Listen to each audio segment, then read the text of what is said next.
Greetings and welcome to Anekdhara. I wish all the participants in the webinar today a hearty welcome.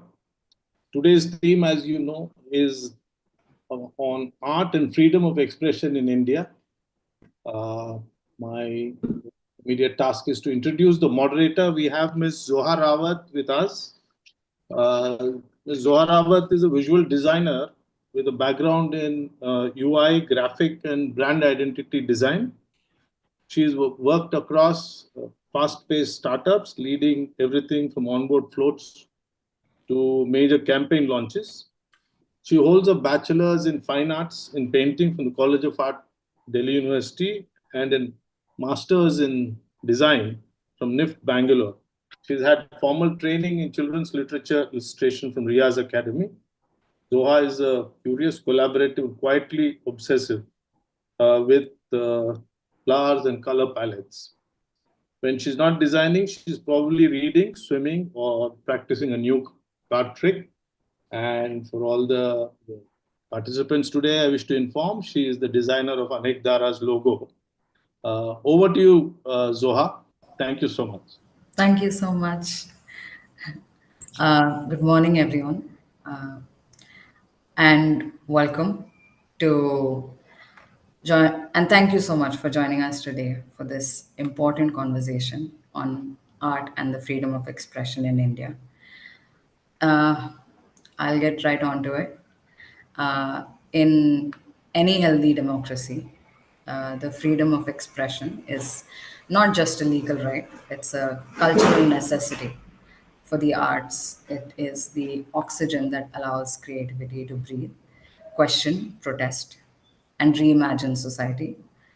Historically, freedom of expression has played a pivotal role in a number of things, like one, driving artistic innovation, which encourages creators to experiment with unconventional themes, forms, and narratives, two, highlighting social issues and injustices, whether through political cartoons, theater, films, or even fine arts, three, challenging authority and holding institutions accountable by promoting democratic discourse, four, preserving diverse cultural identities, especially those from the margins of caste, gender, class, and religion.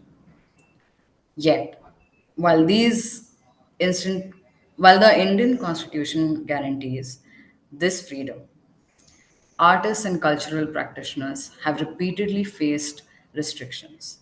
Over the years, many have been silenced, threatened, or even criminalized for their work.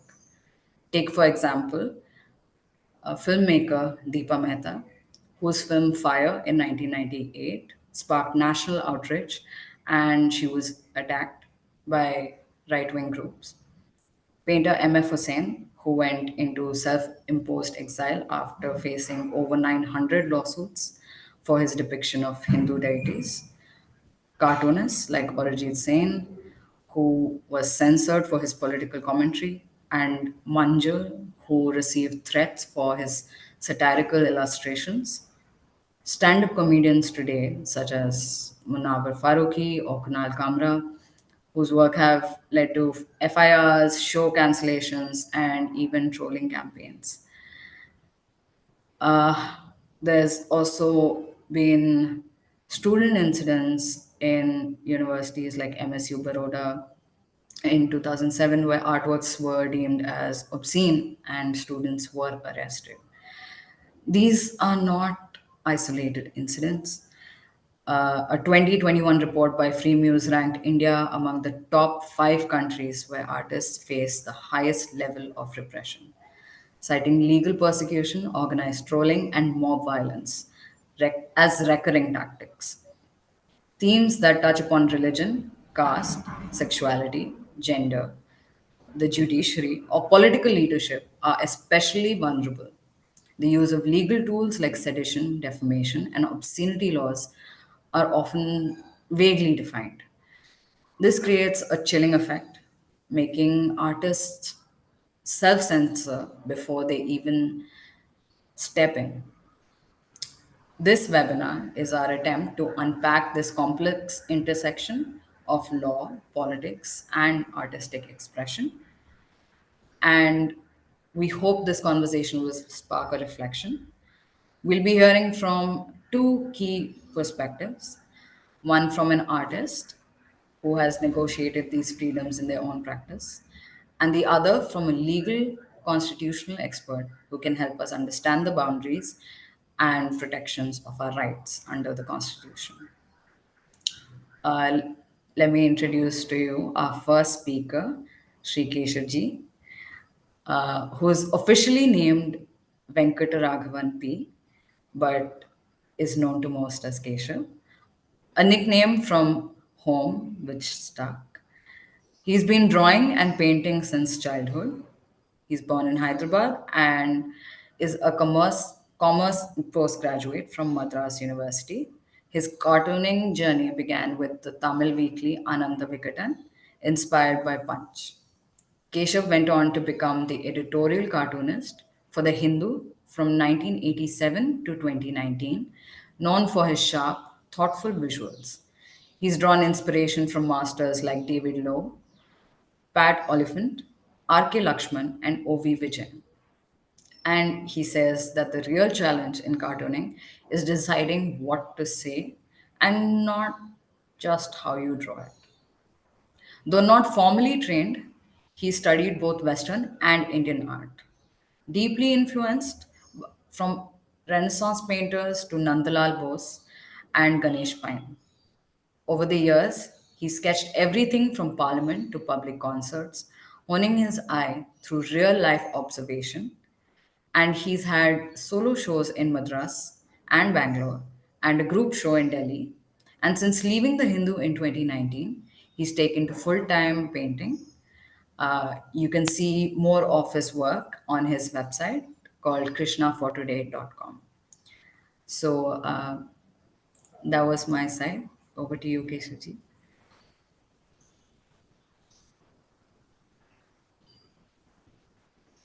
Unmute, sir. Mic is on mute.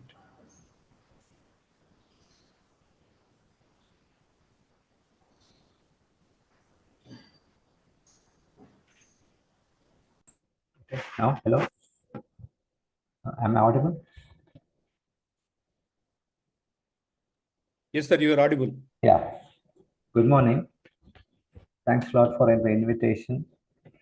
I'm truly honored after my stint with the Hindu as editorial cartoonist, and it makes me actually almost like nostalgic because the kind of experiences I had learning cartooning, dealing with it, and experiencing the highs and lows and what are the problems. And specifically, we learned this freedom of expression thing along the way. Actually, we don't say you have to always keep it in mind. I was under G. Kasturi in the Hindu when I took over, and he never used to tell me all these things. But actually, by pointing out and giving me news articles, say you read this, then he will focus on the problem. So the first thing we do is deal with both sides of the spectrum. That is, in a particular issue, there are two sides.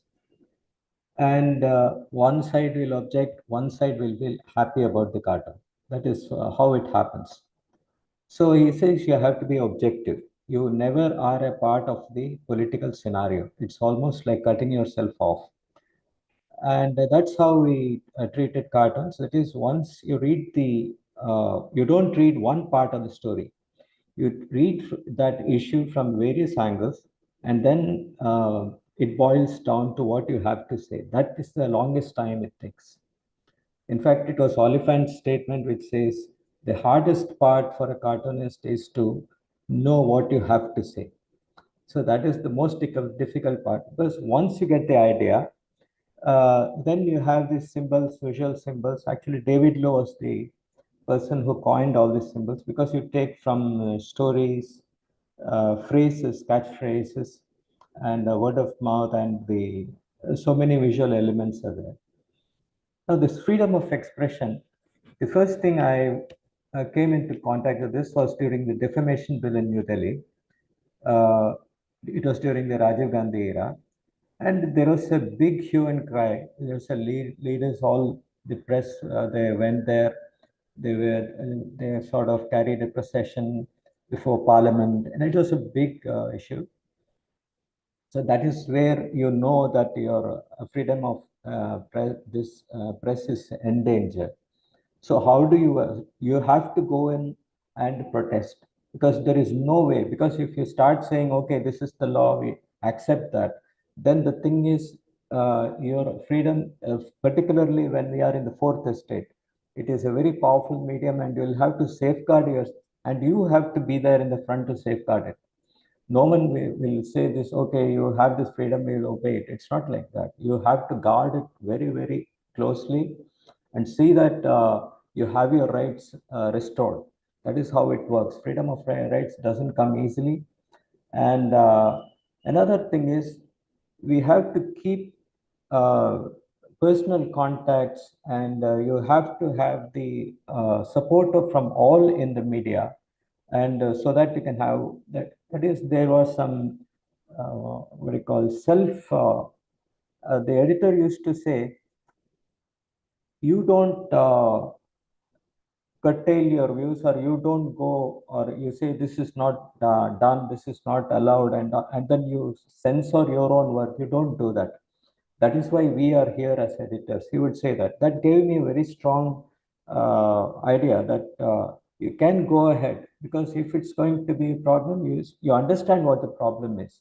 And so that's how it takes a lot of time, maybe 10 years or 15 years, to groom yourself as a editorial cartoonist. It's not, this the earlier part of the phase is that where you learn how to visualize it. Then it comes to objectivity, and you're dealing with issues. So that is when the real editorial, because editorial is not just about politics. It deals about environment, it deals about the world, it deals about foreign policy. And so you will have to do a lot of homework. For example, in history in 89, the entire Eastern Bloc countries were falling like nine pins. So at that time, once you give the cartoon for approval, another country would have fallen. So Poland, Hungary, like that. It was such a hard job. And again, things happen in China, like Tiananmen Square incidents and all. You have to be guarded, but you, without hurting sentiments, without being very open, you have to give the idea of what is happening in a nutshell. See, that is what cartooning is all about, because it is a editorial in a visual format. So the freedom of expression comes here, and sometimes you can what you call, the pushing the envelope. That is, you don't say, but then you push it through, the idea through, because you feel that it's strong and it will make the grade. Because people may not be used to such kind of visuals. In fact, Ram, who was then my editor, said, you have weird ideas. I mean, that was a complimentary credit for me, because the weirdest ideas is what, and through that you have to communicate without any. That is, if there are 2 or 3 meanings which can be read in a particular cartoon, it will fall flat. There has to be a very single pointed focus on issues, which we then elaborate. So that is how it is. That is what the editorial, usually when the editorial comes out on a particular topic, we don't do it because the paper is already done. So it has to come along with the editorial, which usually happens because there will be discussions. I mean, we don't discuss personally about cartooning, but generally there will be a idea that what is the story for the day. Usually that fits in along. If it comes along with the editorial, the cartoon had a very good success. That's the point of it. And this is what, that is, we don't need to rules about freedom of expression, but there are certain things which you give that is, you always, you don't use symbols of a national, that is, you don't cartoon the national flag You don't draw about the Supreme Court. You don't draw about the presidents. These are all known, that is known, not to criticize them in any way.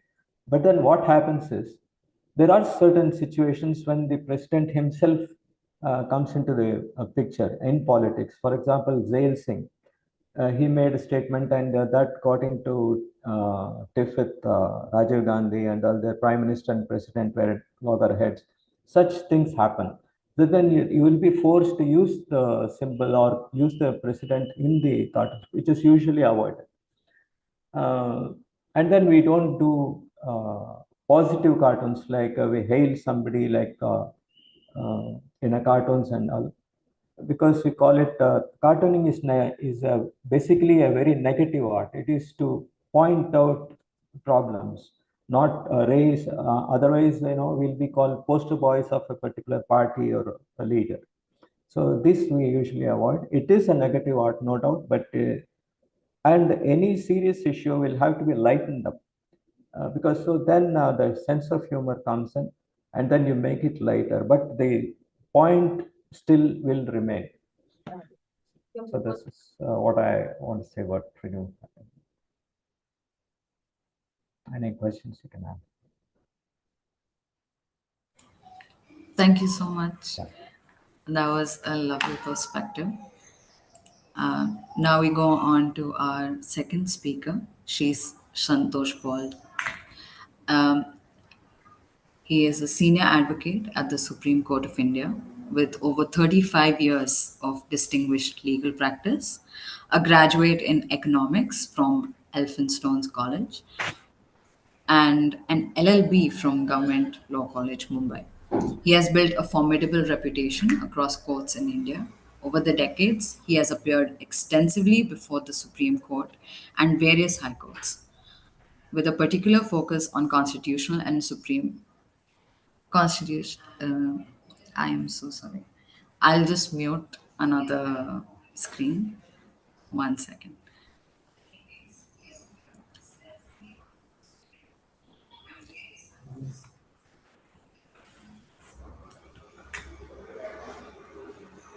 Yes, so sorry.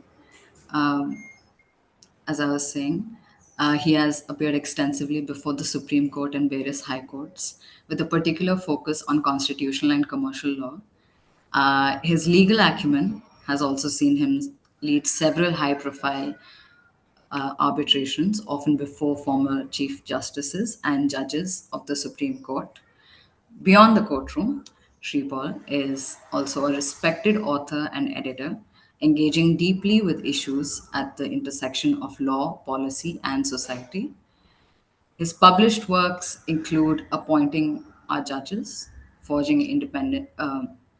His published works include, let me just number them so that it's 1. Appointing Our Judges, Forging Independence and Accountability. 2. Choosing Hammurabi, Debates on Judicial Appointments. And 3. Maoist Movements in India, Perspectives and Counter-Perspectives. These writings reflect his commitment to democratic principles and institutional integrity, making him a powerful voice both in legal circles and larger public discourse.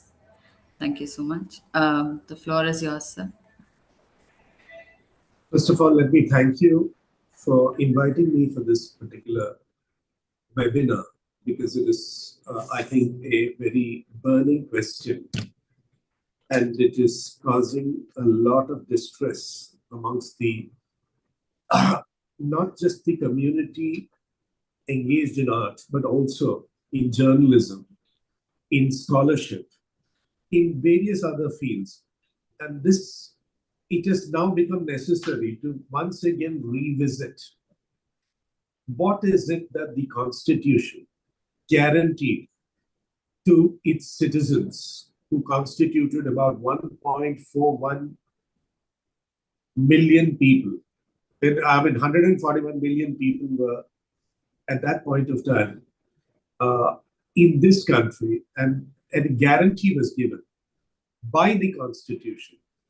So the basic guarantee from which this right of free speech comes under an Article 19 of the Constitution. Now, Article 19 guarantees freedom of speech and expression. Then there is a 19.2, which kind of, creates a certain barriers. But courts have interpreted those barriers to be, it has to, it should achieve the object. It should not be for a mana fide purpose.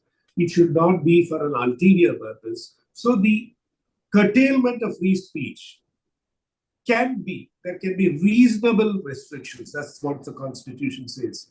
If it is in the interest of sovereignty and integrity of the country, if it is for the security of the state, friendly relations with foreign states, decency, morality, public order, then laws relating to contempt, defamation, and incitement to offense. Now, this is what Article 19, which is the fundamental chapter on fundamental right, guarantees to the citizens of India.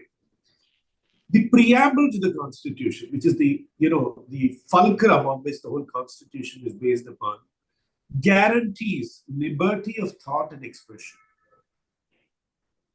And simultaneously, it also states that India is a sovereign democratic republic. So the freedom of speech and expression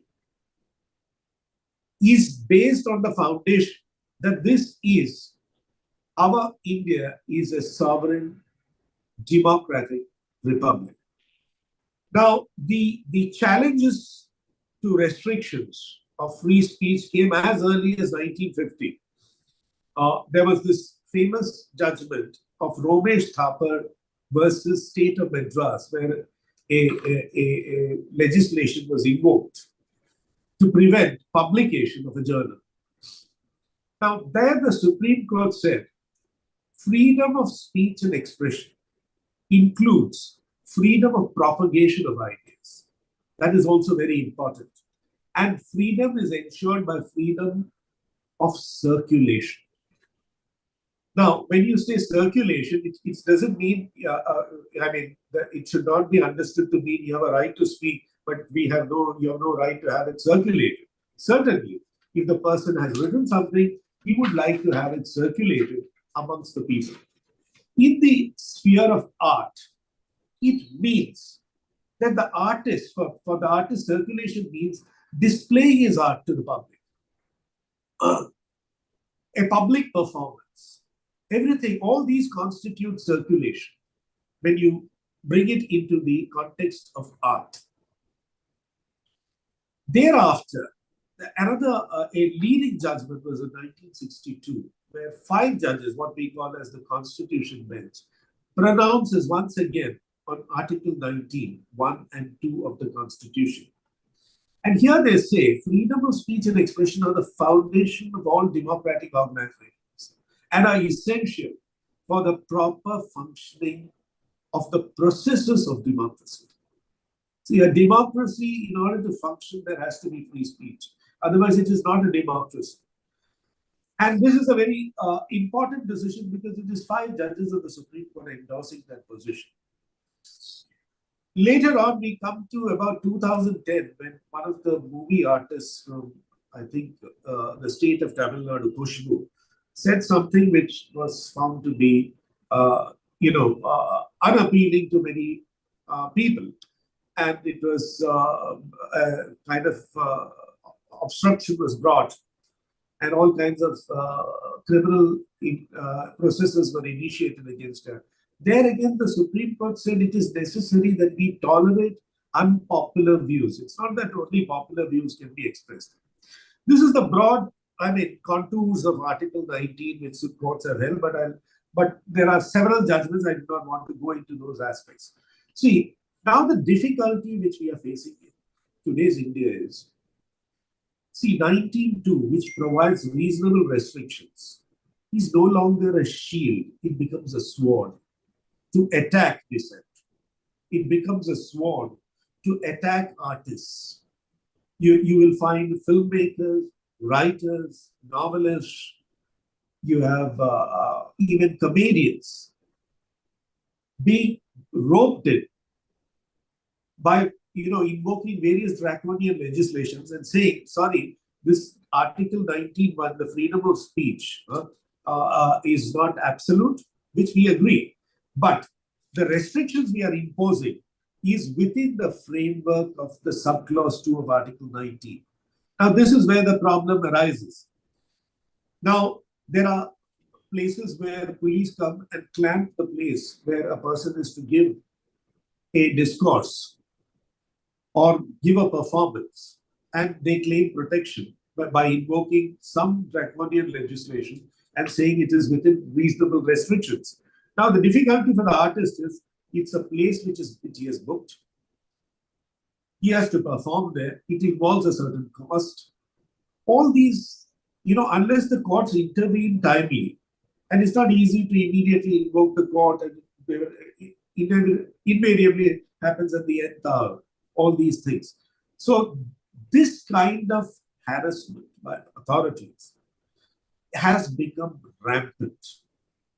It has become very, very rampant. Now, what exactly do we mean by art? See, I was just looking up that famous painter. He said, if I were to called upon to define briefly the word art, I should call it the reproduction of what the senses perceive in nature through the veil of the soul. He says, through the veil of the soul, what an artist's senses perceives. And art is not an abstract idea. And art invariably has its roots in reality. If you take the famous painters like Salvador Dali or Picasso, they were political. They were anti-fascist. They were anti-war. Some of them even extremely left-oriented intellectuals. These paintings, these works of art, whether it's Bertolt Brecht, everybody, there is a political point they're trying to make. And when you curtail that expression of that artist, there is a serious infraction of Article 19. But we are time and time again seeing, like whether it is the censor board coming in, they say make this cut, that cut, that cut, this cut. These are serious infractions. The filmmaker who has a huge budget has to invariably comply with it. He cannot get into an extended litigation to protect his rights. So some kind of a kind of via media, a compromise is effected, which is not in essence the letter and spirit of Article 19. In fact, in one of the cases, I think Munawar, that gentleman who was a comedian, they arrested him even before he had the show. I mean, it cannot get more obnoxious than this. He has not yet performed. Before that, he is arrested. And this is where the courts will have to redefine as to how to deal with this issue. Because without freedom of expression, whether it be for a journalist, whether it be for an artist, whether it be for a writer, whatever, democracy is meaningless, as I showed to you in the preamble itself. We are a sovereign, secular, democratic republic. And if this freedom of expression is curtailed, you are no longer that what the Constitution envisages for this country. Now, this concept of a free speech became necessary because in the pre-independence era, there were certain legislations which were constantly invoked. You had the Vernacular Press Act of 1878. You had the Indian Press Act of 1910. Then you had the Indian Penal Code 124A on sedition. These were invoked regularly against who? Bal Gangadhar Tilak, Mahatma Gandhi, Dr. Annie Besant. All these people were subjected to this kind of restrictions on free speech. Besides that, they were incarcerated. Therefore, if you look at the history of, which precedes the making of the Constitution, in 1928, there was a Nehru report, and he clearly advocated for free speech. Then in 1931, the Congress Party passed the Karachi Resolution. So all this was taken into account in the Constituent Assembly by one of the most brilliant minds of this country. And it was decided that we are a free country, we are a democratic country, and free speech is essential. Thereafter, in 1951, there was some kind of restriction on free speech because of the constitutional amendment, which is reasonable restrictions. Always it has to be reasonable restrictions. Now we come to a very important decision was in Shri Singhal, because the Information Technology Act of 2000 was Section 66A was challenged. You see, the government could block your posts, block your social media by invoking this provision. And it was struck down because it was an arbitrary power given to the government, which it was completely held as unconstitutional. The difficulty today, what I find is, the Constitution allows you free speech, but constantly I find courts' jurisdiction is invoked to restrain people from speaking out. There is a eminent historian from the United States. She was asked to pull down the posts on Twitter. Now, this kind of invoking a court's jurisdiction, not to further free speech, but to restrict free speech and debate, is, I think, the courts have in certain ways not acted within the spirit of the Constitution or the letter of it. Now, these, as you all know and you all are experiencing this position, I can only sum up what probably the greatest libertarian of all times, who I considered as George Orwell. What is it that an artist is seeking? And this is what he said. It is a very telling passage. There is an essay which he wrote called Why I Write. And this is what he says. Because this sums up free speech, be it of a filmmaker, be it of a comedian, be it of a cartoonist, be it of a scholar. This is what he says. When I sit down to write a book, I do not say to myself, I am going to produce a work of art. I write it because there is some lie that I want to expose, some fact which I want to draw attention. And my initial concern is to get a hearing. Very important, to get a hearing. He wants that what he writes to be heard amongst an audience for whom he is writing it. And that, in essence, is what needs to be protected.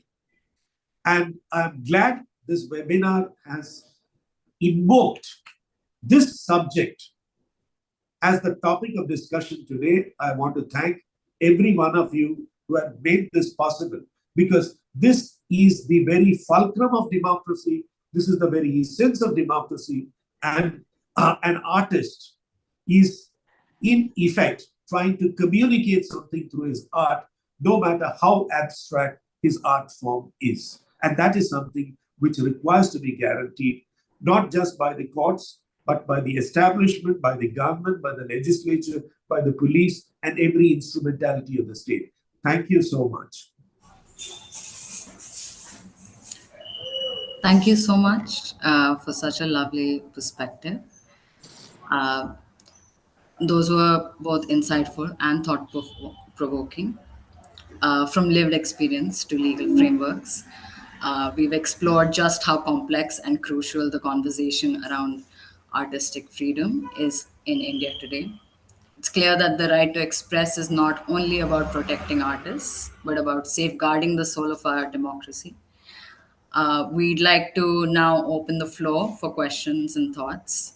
If you're watching via the live stream, please feel free to drop your questions and in the comments in the chat box, and we will take up as much as we can in the time that we have. And thank you everyone for joining us today. Some questions are there in the chat box. So I'll start with the questions that have already come in.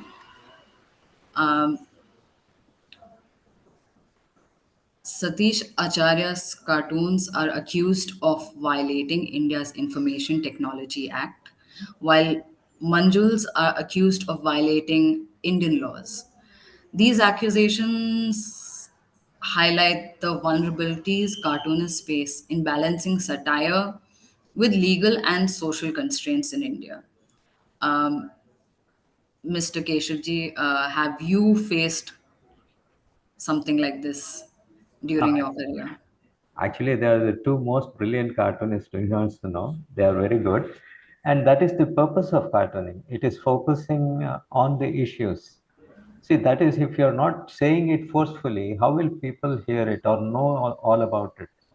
So I think there is one article also about digital cartoons, which there was a particular section which was struck down, if I believe right, sometime 156 or something, because they go directly into the person's thing. They can stop it wherever it is done.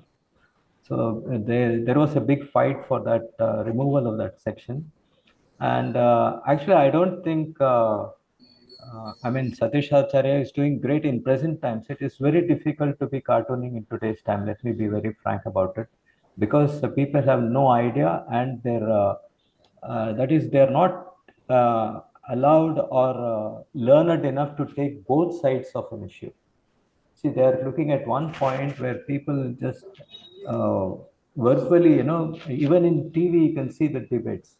It is totally one-sided. I don't see any one channel which can talk on both sides with calm. Even the moderators, they are able to do nothing.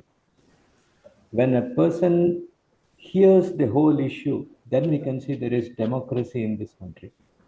They have all one-sided views on every issue, which is wrong in this. I mean, it is getting worse day by the day. Because I have seen Abu Abraham or O.E. Vijayan draw. See, in seconds they used to churn out cartoons. That is when there was a partition. Shankar drew a cartoon in 10 minutes. In emergency was declared, Abu drew it in another same cartoon, that Fakhruddin Alamat cartoon, declaring the emergency from his bathtub. See, that was how cartooning should be used. You should not be worried about the time and all that. See, the time calls you to do respond to issues. I've done after, for example, the election results were released much late in the day in those times. I mean, talking about the 80s and 90s. About it, right? It used to come at 10 o'clock and all. You should not worry about time or working late nights. So it is a journalist's job to do that. So I think there is nothing wrong in that. I'm watching Satish Acharya's cartoon. He's a good friend, and also Manju. They are very good actually. That is the idea of a cartoonist. I mean, your job is to focus on issues. So because the readers are very sort of they give you only 2 seconds to actually with the attention span for a cartoon is just 2 or maximum 3 seconds. They cannot write verbally too much. They flip the page. So you have to be as visual and as exact as possible. So that is how a cartooning works. So you have within that realm, if you are going to work wonders, I think they are successful.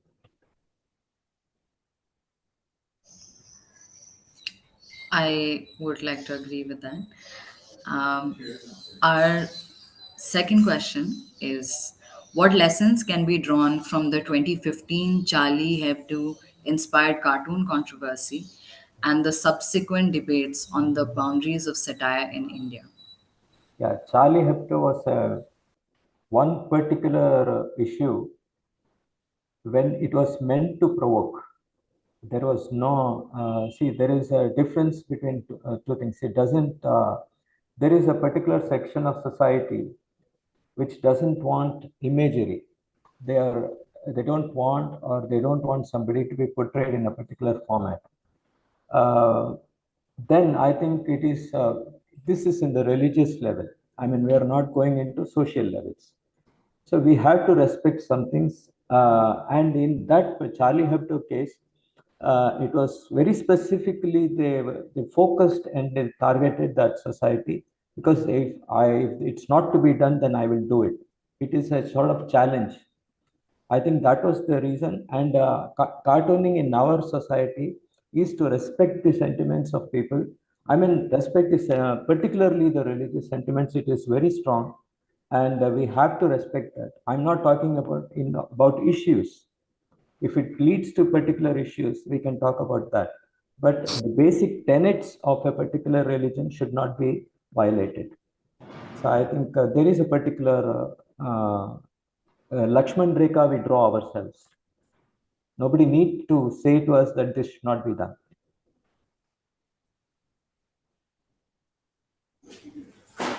Thank you so much. There is another question for you from Mr. Devendra Singh. Have you, as an artist and cartoonist, faced or come across personal hostility from any quarter? Not directly, because the political leaders may get offended. That's not a problem, because that's how it is intended. Because no person who is at the butt of the joke will be happy to see his cartoon. I don't think so. But the fact is, the people take over, and there is that is you're talking against the general grain of thought at that particular time. When you think this is wrong, you have to do it whether you like it or not. See, sometimes we have to be very focused, and you have to look at the issues, what is right or wrong, and then comment on it. You can't say what people think and they're warmed up. We have to draw what they want. It is not like that. You have to do what is right, even if it goes against the grain. So there have been instances when, for example, these things happened during VP Singh's time, this 91, 92, that is the time when it was a single party majority. These people were doing this with help from left and right. Such were the times that anything was construed as not doable, those kind of things. People used to get very touchy. So you will have to be careful in that cases, but always speak your mind. So you can't go, you can be more subtle. I mean, but it needs to be said. There are certain areas where you can't, just because the people don't like it, it is not our duty to succumb to that kind of pressure. We have to say what has to be said. And even now, during this particular regime also, it is very difficult to be in. Those days when we had a balance is gone now. It is totally one-sided. There is no other side. That's all. Thank you so much. Our next question is, aren't freedom of expression and hurting sentiments not anti-ethical? Everything and anything that governments want to suppress appear to be falling under reasonable restrictions. How can we really come out of this imbroglio?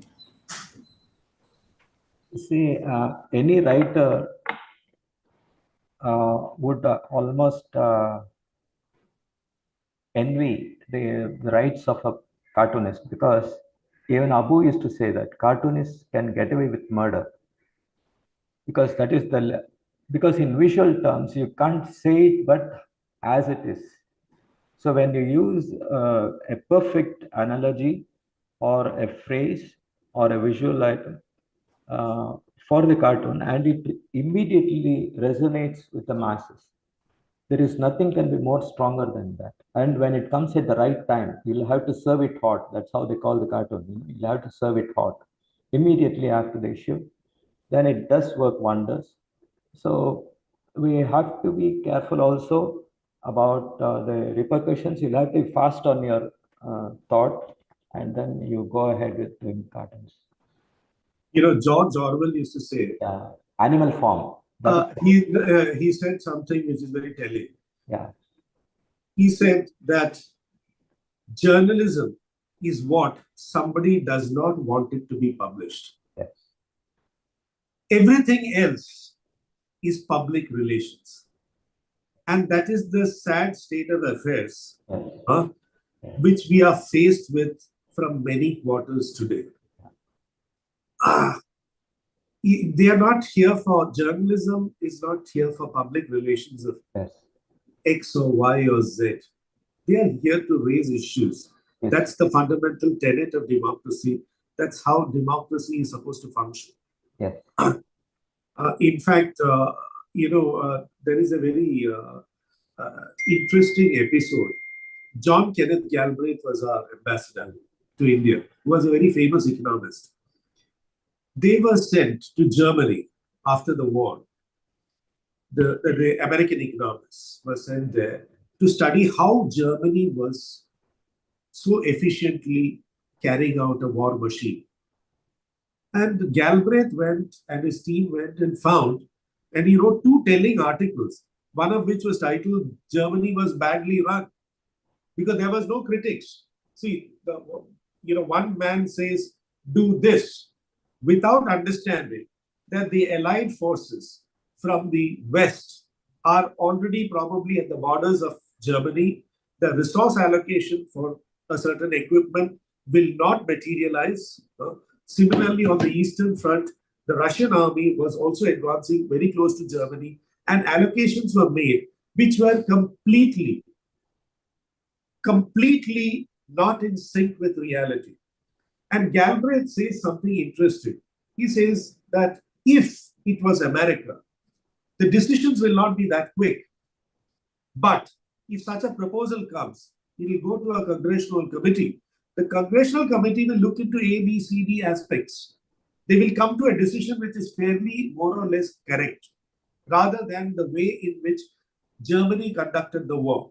So he gives a very elaborate explanation how, by virtue of absence of discussion, absence of debate, Germany was conducting its war in a most inefficient manner. And that the essay features in one of his books called Economics, Peace and Laughter. Yeah. In fact, his animal farm is sort of a Bible for all cartoonists. Yes. Because every word is an analogy, every word. Yes. It is almost a political system, which is absolutely, which we follow even now. Absolutely. It doesn't In fact, change. that is the most telling book of all times. Yes. If you read Animal Farm, in fact, there was, this book was translated into the Eastern European languages. And Orwell met with some of those people who were dissidents and in exile. And they were surprised how somebody in England wrote about a totalitarian system with so much precision after having read Animal Farm, that they themselves could, because they have experienced it. The people in the East Bloc had experienced the tyranny. And they were quite surprised how a man in England could virtually, through a work of fiction, bring out every aspect of the totalitarian system.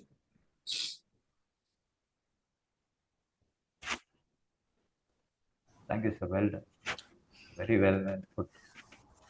Thank you so much.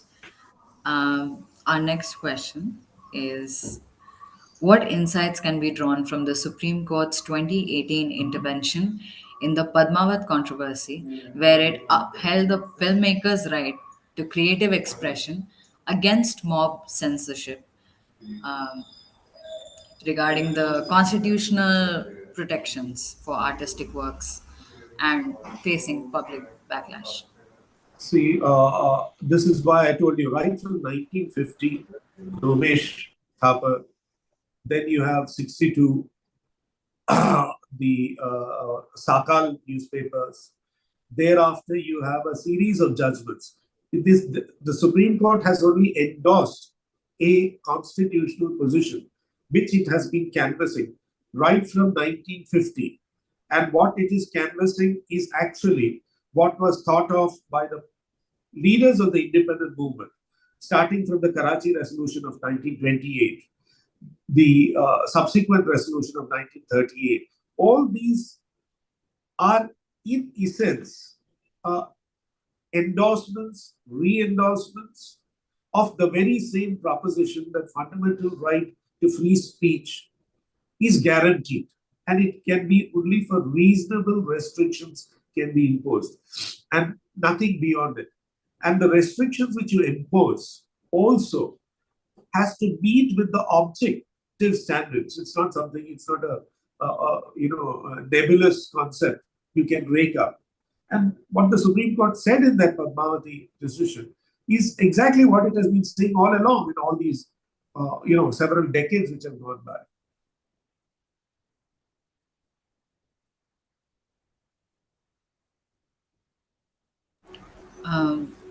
Keshav, would you like to add anything regarding this In, controversy?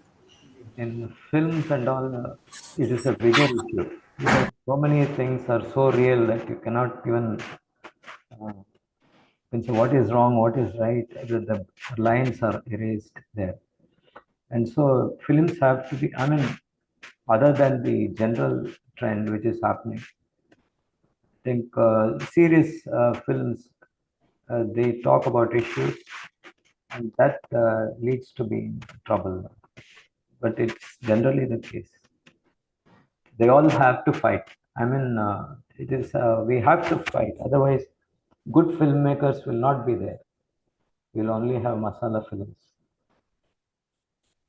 In fact, there is the Malayalam film industry, which I follow to a great extent.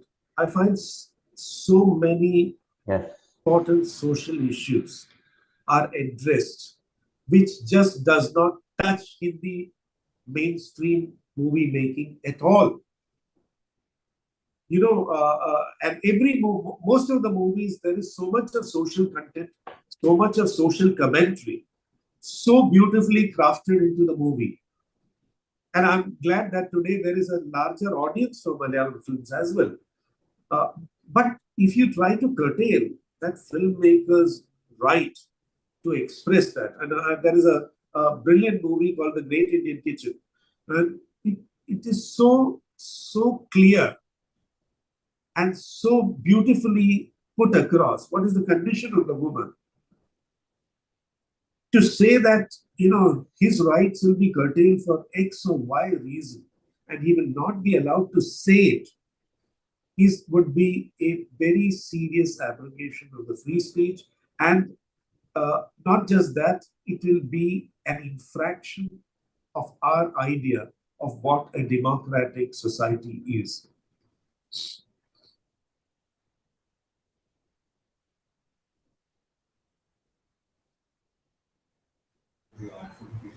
Yeah, thank you so much. There are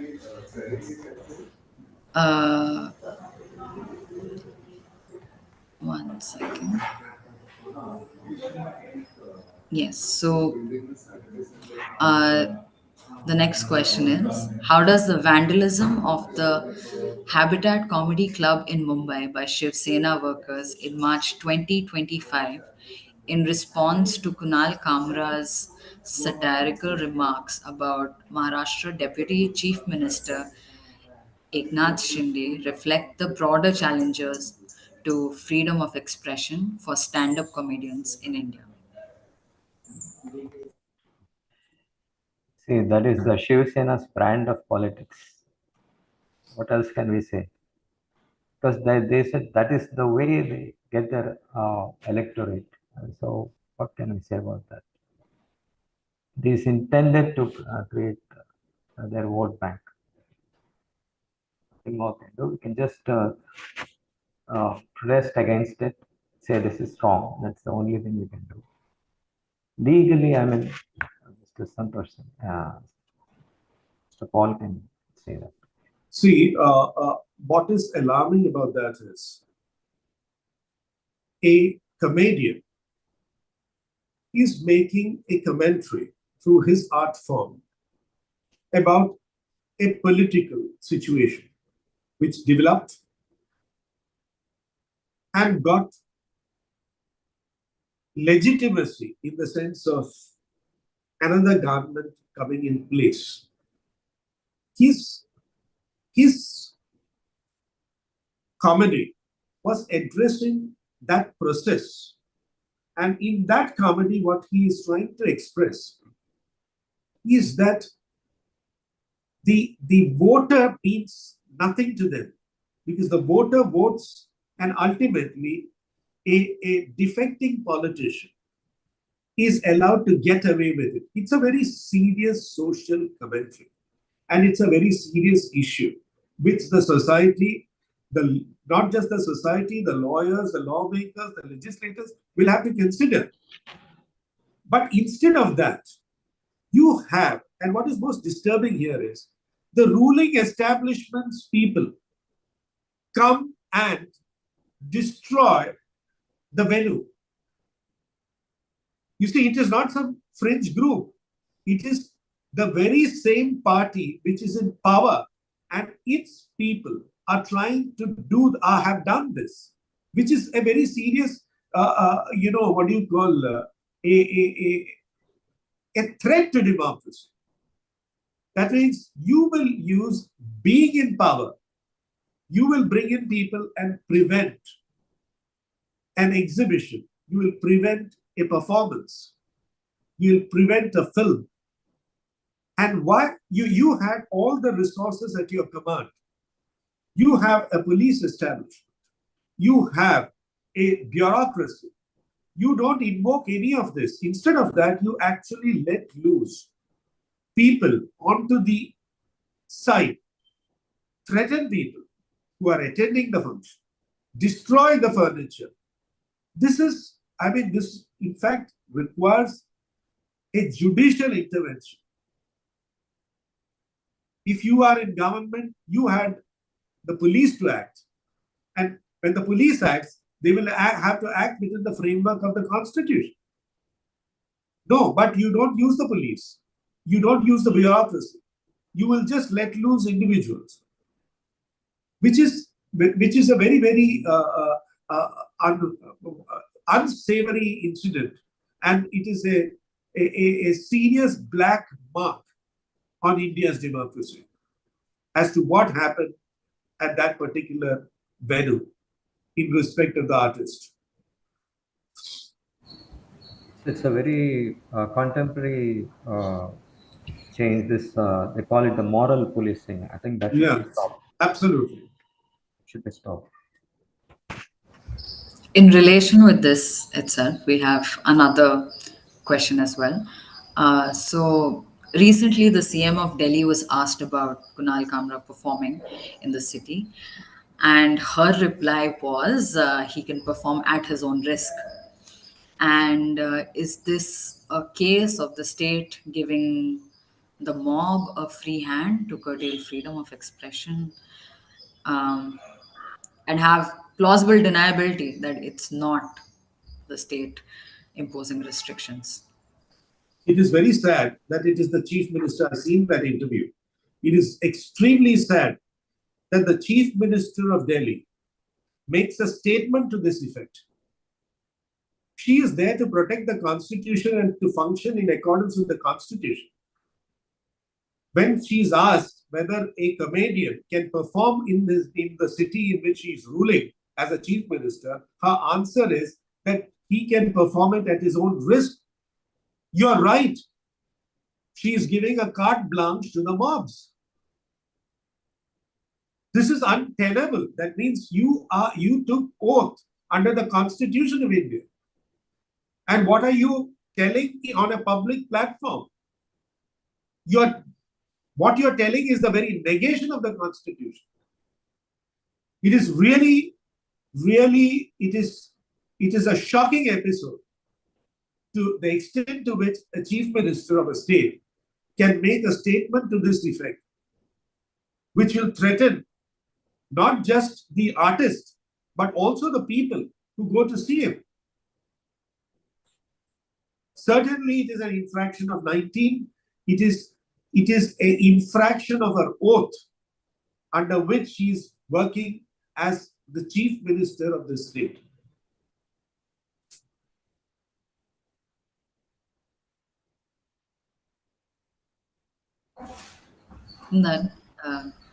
That is true. Thank you so much for that answer.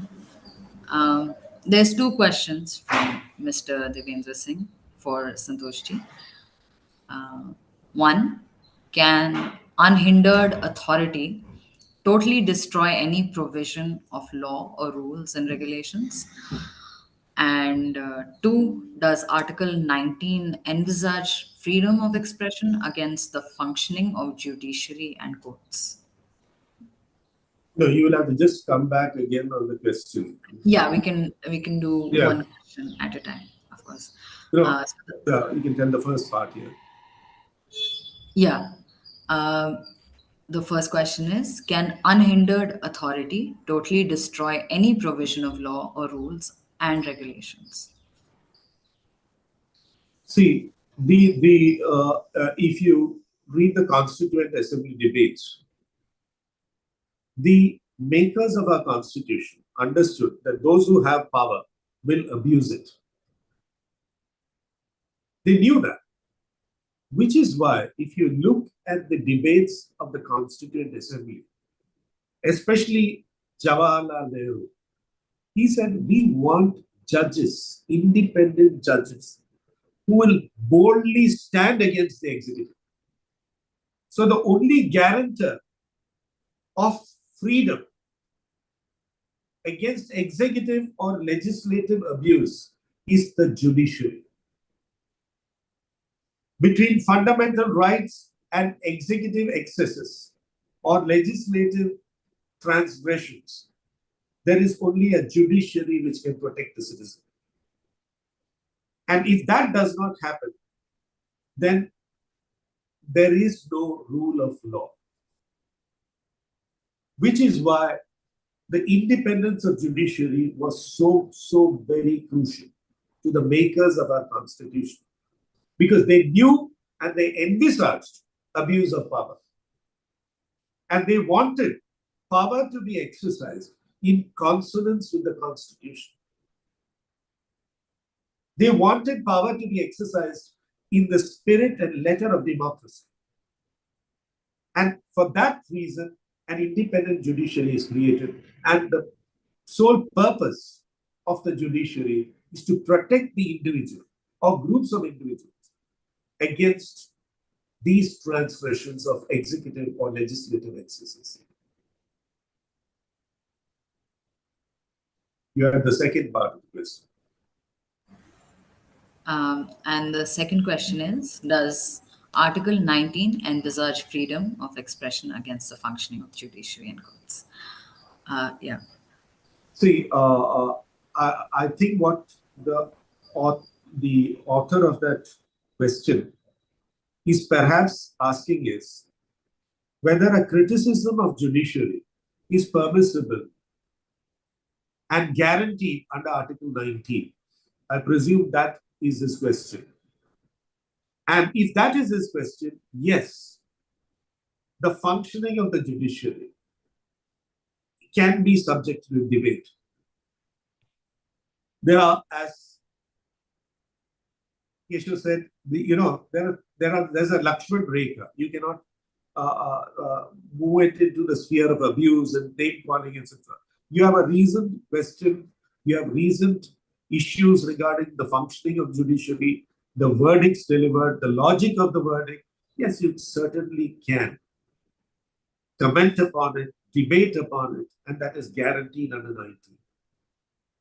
The judiciary is not a holy cow. The judiciary is also subject to debate, and which is what you will find in this public sphere. In journalism, there are several criticisms of judgments which have come out. There have been debates on the pros and cons of judgments. And that's a healthy, extremely healthy functioning of the democracy. Because it's a wing of government and they are as much subject to public scrutiny as are the other wings of government as well.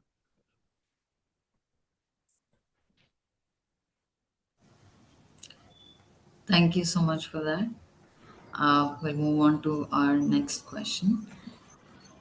What role did the 2013 censorship of Tamil author Perumal Murugan's novel One Part Woman play in highlighting the judiciary's influence on artistic freedom in India?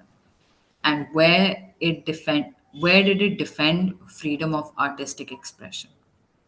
Has the orientation of judiciary changed since then? You are talking about Perumal Murugan, Yes. a Tamil novelist. Yes. And the novel was called Madhur Bhagan. Now, it was a little, I felt terrible when I read that news when he said that he publicly declared his own death as a writer. That I'm putting in quotation, death as a writer. He publicly proclaimed it. Ultimately, the Madras High Court upheld his right to speak because that, as I said, that is the fundamental precept on which our society as a democratic republic functions. But the process through which Perumal had to go through was sad, was tragic, and his declaration of death as a writer was, I think, a very, very, very poignant note on free speech in this country. But I'm glad that the High Court finally upheld his position, and I'm quite sure there is nothing in the Supreme Court which is reversed that position either.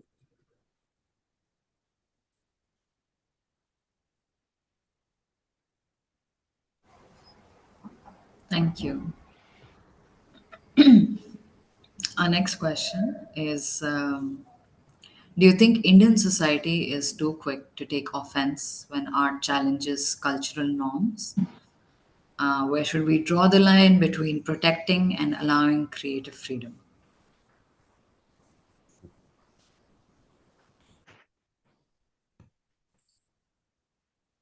Very volatile country. I'd say. Let me put it this way. There's sort of this sheep mentality. That is what is happening. These politicians have their own blocks, have their own followers, and that is enters the home and it spreads. The thing is, when there is a dignified teaching in schools, this will stop. See, it is in our learning. Everything is based on our learning. There is good learning, you will have tolerance. And you immediately start beating and that is what it carries till the end. So I think there is a bit of civility required at home. That is where it all starts. And you'll have to take negative views also in a tolerant way. I mean, that basic decency we should have. I think it has to be at the learning level, reading books, the right kind of books, the right kind of movies. In fact, Mr. Paul is telling about Malayalam movies. Look at the range of subjects they deal with. I have not come across any such thing. Even that and the Bengali, they are the real filmmakers. There are some in Marathi, but I think the drama, the plays, where are the real plays? Where is Vijay Tendulkar? These kind of people who actually were writers. These are the people we need, and we have to follow, and we'll have to keep writing contemporary and push boundaries. So that is the only way, because the tolerance doesn't come quickly, and it's sad that it is happening the world over. It is not just here; it is the world over now, at present. So I think it's the barometer of the times rather than the persons themselves. In fact, I'd like to put in one more aspect of this. See, the difficulty today is, I'm quite surprised, the educated classes. You see, the other, one of the days somebody sent a WhatsApp. The United States has demonetized $1,000 notes. Now, the person sending it is a lawyer who's obviously a double graduate. Now, I was just thinking, okay, let us forget about, the content of it. Did that person who sent that forward even think, what is the value of $1,000? About 85,000 rupees is the denomination of one currency note. I mean, it should have alerted him then and there that what he has received is some fake news. But day in and day out, people, the sad thing is the educated classes are sending rubbish across. And as Keshav said, it's like a, what do you call a tribalistic reaction. It is meant to invoke a tribalistic reaction. Oh, that is an attack on me, etc., etc. The thing is, as Keshav says, there is a requirement of training in schools how to debate rationally. It's very important. I'm sorry to say, I'm quite surprised that people are sending nonsensical messages, even if they apply, about 5 minutes on that particular subject, they will realize what they are telling or forwarding is just rubbish. But to scientifically study a certain, a fact, to debate on it, these will have to be taught in schools. I think probably a curriculum is required now. Probably that curriculum should be from class 1 right up to class 10. Because unless there is some scientific, debating, there is no means of arriving at any solution to the problems. There is that famous, science fiction novelist, Michael Crichton. He said something. He said, science depends on facts. One man can have the set of facts which will be verifiable. And once verified as correct, that stands. No matter that there may be 10,000 people opposing the existence of that fact. In politics, it's a different ballgame. It is consensus. It is not based on a scientific assessment of a fact. It is time for our education systems to now actually teach how to debate, how to arrive at facts scientifically. I think it has the need of the hour is the schooling itself must commence on this aspect.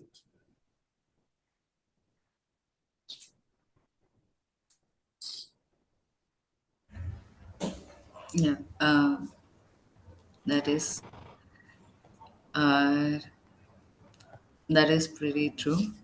Thank you so much. We'll move on to our next question. What is true of Germany during World War II seems to be replicated today in the responses of the American institutions to any criticism of Israel's genocidal attacks on the Palestinian people. What would be your comments on this? Absolutely true. Absolutely true. you are having a televised genocide, and you are restrained, you claim yourself to be a free society, guaranteeing free speech, and you arrest people, you deport people, you prevent people from, protesting against what is going on. So where is that democracy which you guaranteed?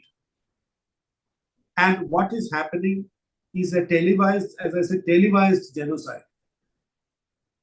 And people do not have the right to protest in United States. They do not have a right to protest in some parts of Western Europe, which is quite a shocking thing. And then it is a mockery of their democracies, because their whole rationale for these Western democracies was they have a right to free speech. You are guaranteed a free speech. You can debate on anything. You can protest on anything. But when it comes to this issue, you are prevented from speaking out.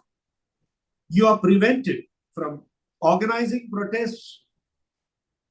You're restricted in every manner. And that shows in a sense that democracy is on a slippery wicket.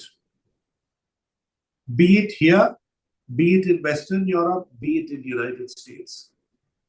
And I don't see, the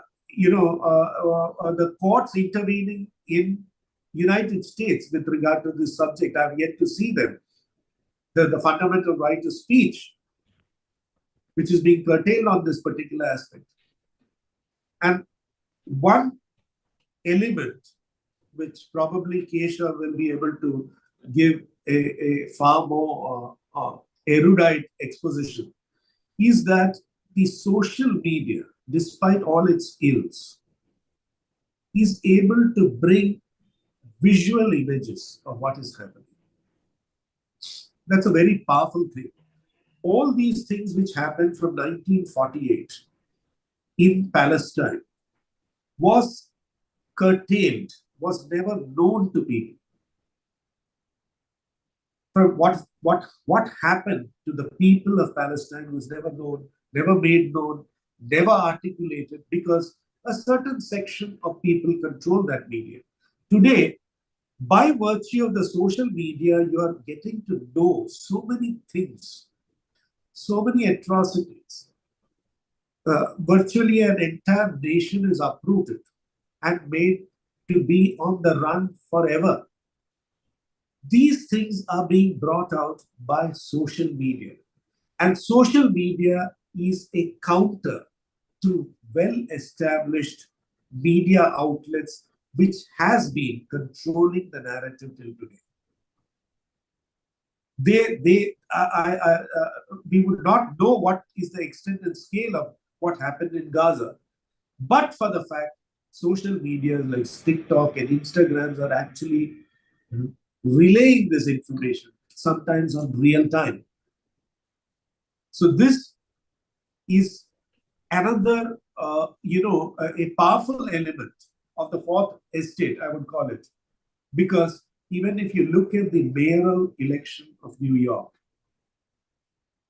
somebody has won the primaries, and he has won it on a stand which till today was taboo in the United States. It is because of social media that the people of America are also getting visual images of what is happening. And they endorse the point of view of that New York candidate. So, as I said, I am a novice in the media, but I find this is a very powerful element in democratization of knowledge, in democratization of dissemination of information, and in real time.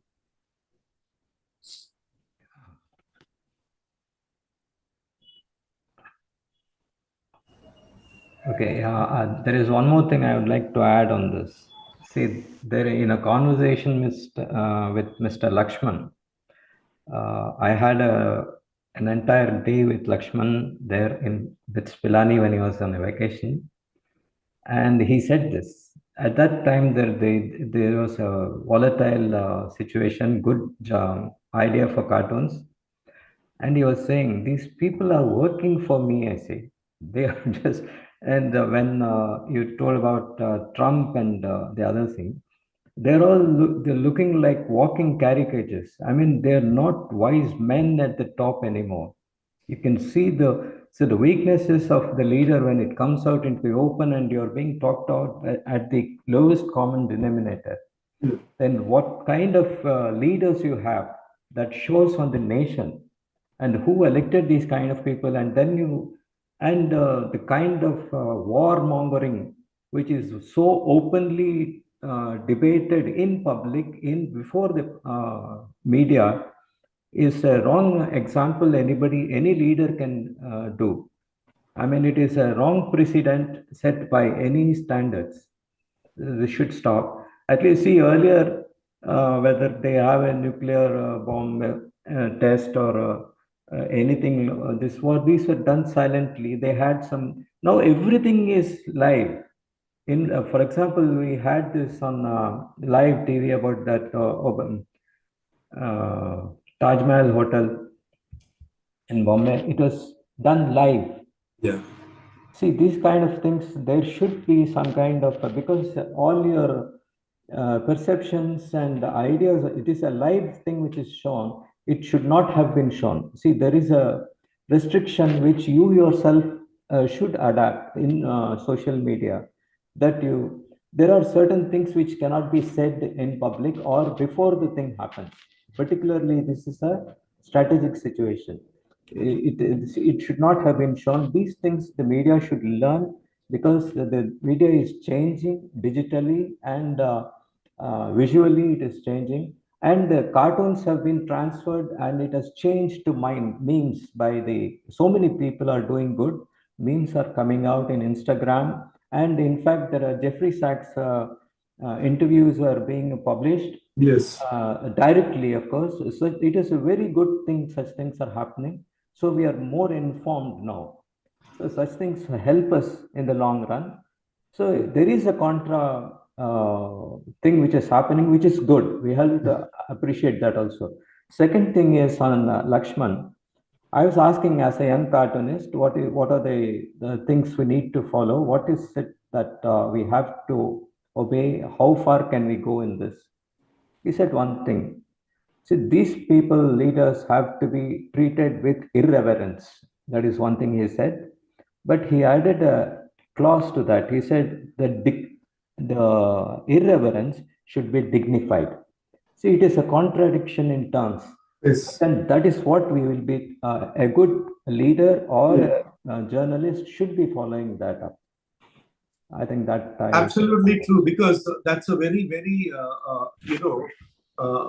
it's a contradiction in terms, but it also requires a lot of sophistication yes. to maneuver between this tightrope walking on irreverence and being dignified. It's a very important thing, and not many people will be able to achieve that level.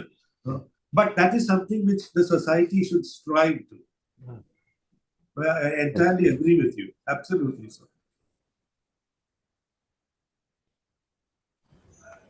Definitely.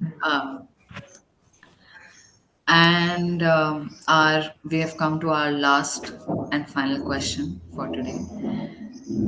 Is by Mr. Radhakrishnan. How does one reconcile freedom of expression and religious sentiments? How does one draw the line? Yeah, there is a story which I had when I was studying 7th. I'll remember that always. See, there is a person, lift operator, and the person comes in and says, I want to go to the 4th floor. 4th floor, he says. The lift operator smacks him on the face because he didn't say please. So that it turns around to another sentence in the same thing, that is, you are allowed to swing your arms around, but you should stop where the other man's nose begins. So this is a very, very pertinent point, which I always had in mind. So you have your freedom, but it is yours as long as you're waving in the air and nothing happens to anybody. When somebody else is involved, you'll have to be careful. I think that is the sense of freedom. You have the freedom, but you'll have to be careful with it. I think I'll put it that way. See, religion is a extremely complicated and touchy matter. See, there is the belief side of religion, and there is a social dimension to religion. The belief side, I think, what a person believes, the other person, I don't think, has a right to contradict. It's a belief system, whatever is the faith or even absence of faith. The difficulty arises. It's an extremely difficult situation to maneuver. Is the social dimension of religion. Now, a religion has a social dimension, and that social dimension may have some deleterious effects on society. How do you conduct a debate on that? You're not questioning the faith, but you're questioning the social dimension of it. So that, as Keshav says again, has to be done with dignity, it has to be done with sensitivity, and it has to be done in a most bona fide manner. It's very important because you cannot ignore the social side and the social problems which religion engenders. That again because there have been legislations from the time of independence or probably pre-independence. So the social dimension is subject to debate, but it has to be done sensitively and with extreme caution, so that the real issue, that is the social dimension of it alone, is questioned. Unfortunately, what I'm seeing today is you're questioning the faith itself. My faith will be quite contrary to somebody else's faith. And it will be contrary to a third person's faith. That faith, in my opinion, we have to respect. We have to respect and acknowledge, and that also is a constitutional duty on our part, because people of many faiths live. There were, at the time of independence, as of today, there are people of 8 faiths living in this country. Everybody has a belief system. Fair enough, and that has to be respected. The social dimension, certainly you can, but it has to be done cautiously, and it has to be done carefully, and it has to be done in a, as I said, bona fide.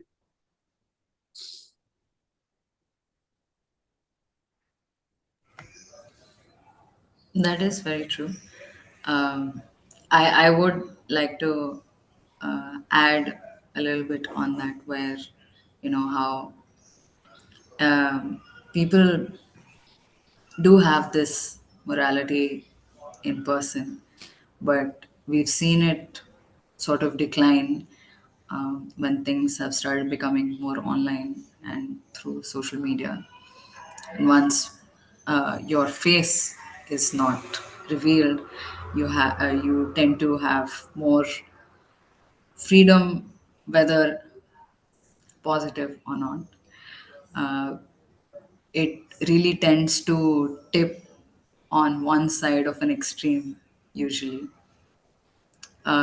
Would you have any thoughts on how you've seen comments and trolling and things of that nature?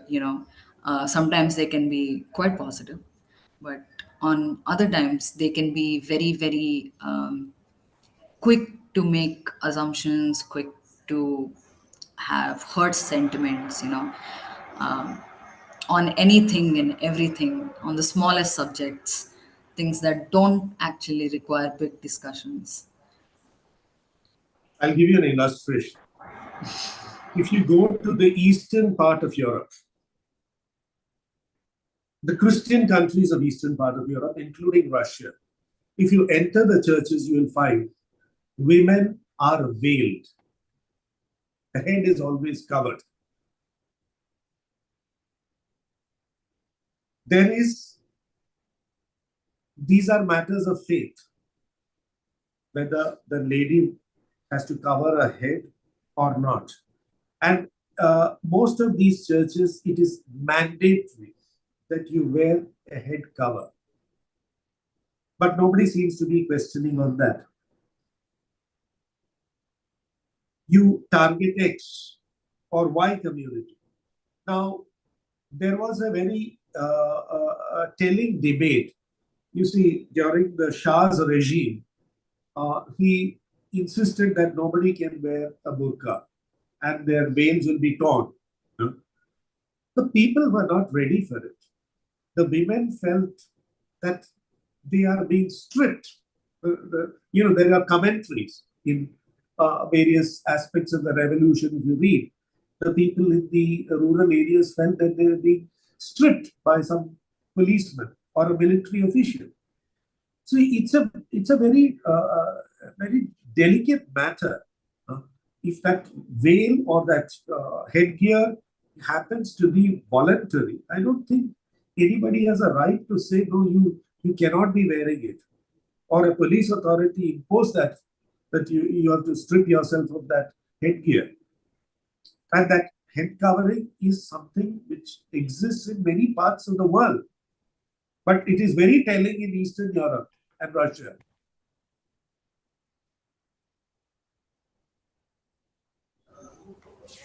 Keshavji, There is one thing I would like to say, because here, when somebody is in the media, visual media, and it is being shown in so many other places, what happens is, usually there is a saying that actually it is the media which gives them the advertisement for such matters. And without the advertisement, these people cannot survive. So this becomes the major idea to actually protest, provoke the other side. So this is how advertisements or popularity they gain. And this is why the media has to be very careful. And once the social media, something like Instagram or Facebook and all, it is totally out of control now. You just have to make your own judgment. And we cannot say less said about the children, the better, because I don't know what is going to happen. These children are being bred in a totally different way. We have to accept that.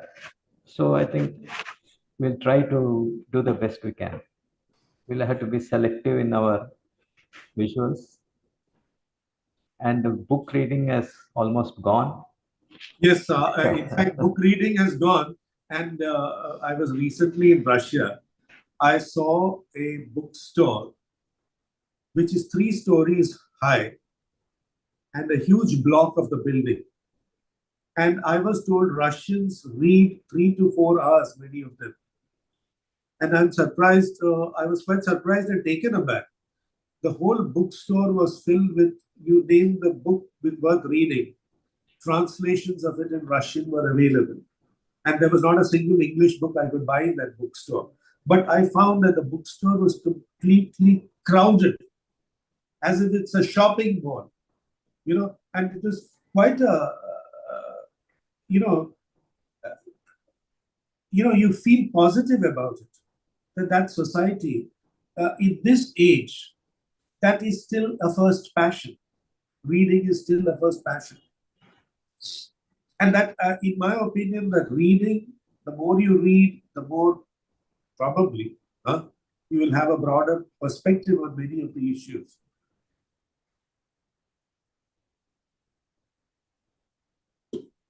Than stick to Instagram and make judgments on a 2-minute clip. so hopefully books can remedy some of the damage. Yeah. We'll have to make them. Book culture, the book club culture, it's all gone off. I'm glad my cousin in Kerala, in a small town called Anekdhara, he still has a film club. You know, it is virtually non-existent. Every week, an international film is, broadcast in a small theater. It can be from Brazil, it can be from Iran, it can be from any part of the world. And every week after week, 52 weeks, he's having this film club. And I find that quite remarkable. And it's not even a district headquarters, that small town. And I hope, these kind of things, I think society, the non-state actors, we will have to get involved to broaden our perspectives, for better understanding. Let's hope it all happens. And it depends on people like you who actually are able to influence people in a big way.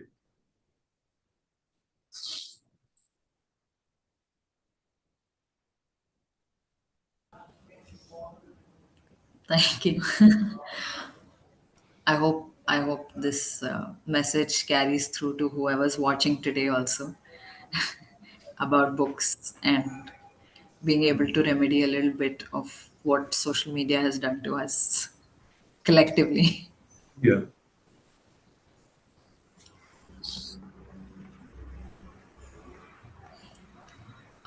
So that is all for the question parts of our webinar.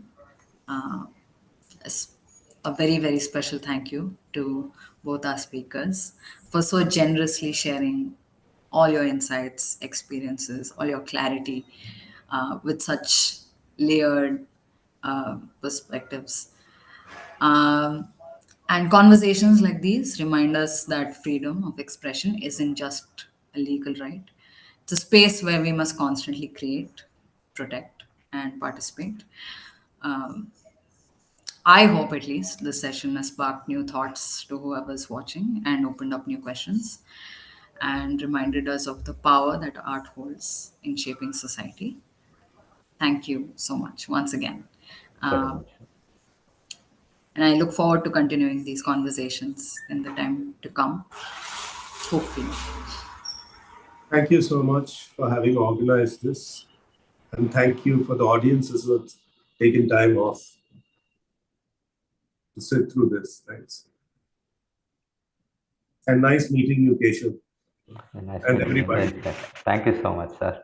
Nice meeting you too. Yeah, pleasure, miss. And thank you all. And just one announcement before we close. That is, our next webinar is on the 27th of next month, July, and the provisional theme is impact of GST on India's federal structure. So we hope to see all of you join in then. We will, of course, be circulating details of the speaker. So thank you all. Thanks very much. Thank you so much. Thank you all.